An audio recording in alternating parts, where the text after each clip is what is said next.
So, I've seen Puss in Boots: The Last Wish, and before I go into anything in particular, I just want to say that it feels to me, from what I've seen, that everyone who has expected absolutely nothing from this movie has been absolutely blown away. But I'm not one of those people, and it's not because I was not blown away by the movie. I mean, okay, we'll get to that, but it's because I expected something from the movie. Why did I expect something from it? I mean, it's just a Shrek spin-off, like, what's the point? You see, I just love the fucking character. Okay, I think it's great. It's the most fun character in all the media I have ever seen. And I have seen a lot of media. I even read books, dude. So, I mean, it's just like top 2 character for me in all the media. And it's by far the most fun one. I mean, I never feel more elated than watching Puss in Boots kick ass. And I was not disappointed because the movie was bad. It's just, it explored the same concept as the Netflix show did, The Adventures of Puss in Boots.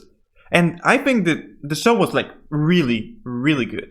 It's not as good, nearly not as good as the movie. And I think it's overall like a 8 out of 10 show, maybe like 7.7 out of 10. It's enjoyable. And the choreography is like almost on par on what you see in the movie, which is incredible in the movie. But it's just, you know, the visuals aren't quite there. I mean, it's very difficult to run a 6-season show and have visuals on par with a flagship movie, right? But that brings me to my next point, which is how fucking aesthetic the movie is. It looks so good. It's unparalleled to anything. It looks better than Arcane. And Arcane looks freaking great, dude.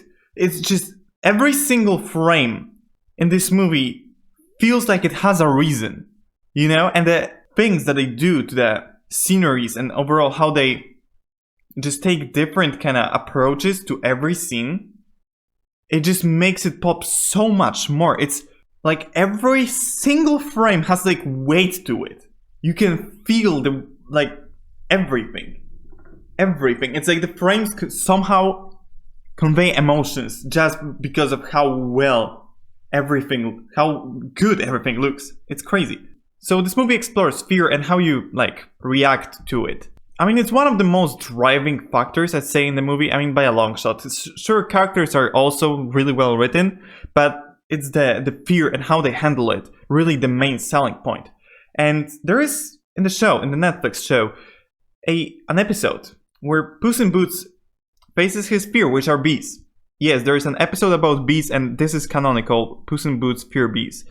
And it's much different to what you see in the movie. Because Puss in Boots is like actually fearless, but he does have this one fear of bees. And so it's not like, I mean, he totally acts cowardice. Like, he can't stand the bees. He just can't approach them, can't do anything.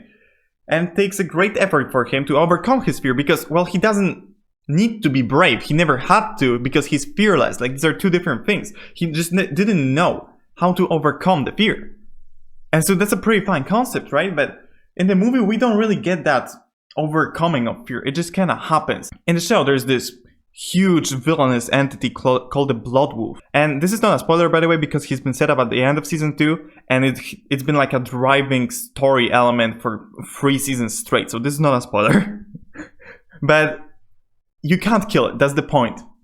And he feasts on people's fears. And just shows them to people to blow up the world, I think. I don't quite remember, but I'm pretty sure he wanted to destroy the world. He showed the biggest fear of Puss in Boots, which was something that's already happened. And he came back to that with the sickest one-liner I have ever heard. I mean, I can't quote it because first it would be a spoiler, second it would be a disservice to the quote. It is incredible. I mean, the quote was just like the coolest shit ever uttered by anyone. But my point is that he never experiences like panic attacks like he does in the movie, which is just so much of a different image and spin on Puss in Boots, at least in that particular scenario, because overall the character stays true to itself, and it's not like he was totally fearless. It's just Puss in Boots didn't fear death, okay, in the show. He just did not. He sacrificed his life on multiple occasions because being heroic and saving people were more important to him. It's just this simple. That's the point. Like, I don't care that it's been handled differently. It's just he didn't fear death. In the movie, I mean, that's a whole different story. He is terrified. Like, he's having full-on panic attacks. And I think the panic attacks are incredibly well done. It's just like, a lot of people found the main villain to be scary in some way. Personally, I mean, he's a guy, I guess, got cool red eyes, but not much more to it.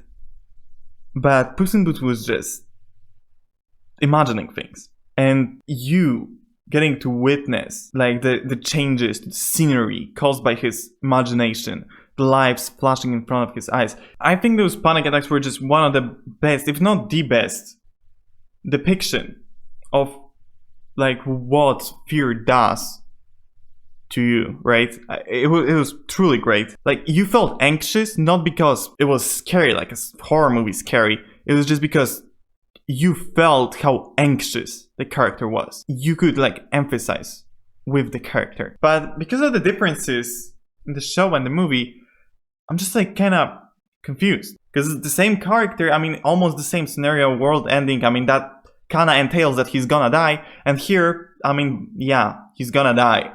Like, I guess he should react to both of those things the same, and overall he did at the end, because no matter how he got there, he overcame the fear and became the coolest fucking talking cat in the planet. But it's just like confusing. It's just confusing.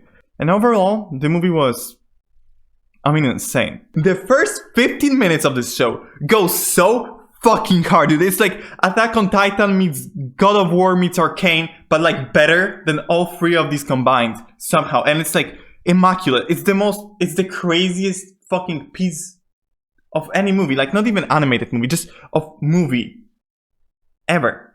It's so good. Like, I cannot emphasize enough how hard it goes. It's so hype. As I said, I love the character. It's my favorite character to watch in all media. He's just like so unhinged, but at the same time so unbelievably badass. But overall, to sum it up, I think it's a great movie. I mean, if I hadn't seen the show, I would literally have nothing to complain about. It's basically flawless. Like, everything just works. If you hadn't seen the show and you just see this movie, it is a flawless masterpiece. It does a lot of what the show does, and I think the show is really well written, although it's kind of like episodic, got this cartoony vibe to it. But it's exploring a lot of concepts that the show did, just not, every avenue of the character, but does it just as well, if not better in some cases, and at least in terms of like actually how Puss in Boots feels at some points. Because, I mean, obviously the show did it better because it had like, like fucking 60 episodes.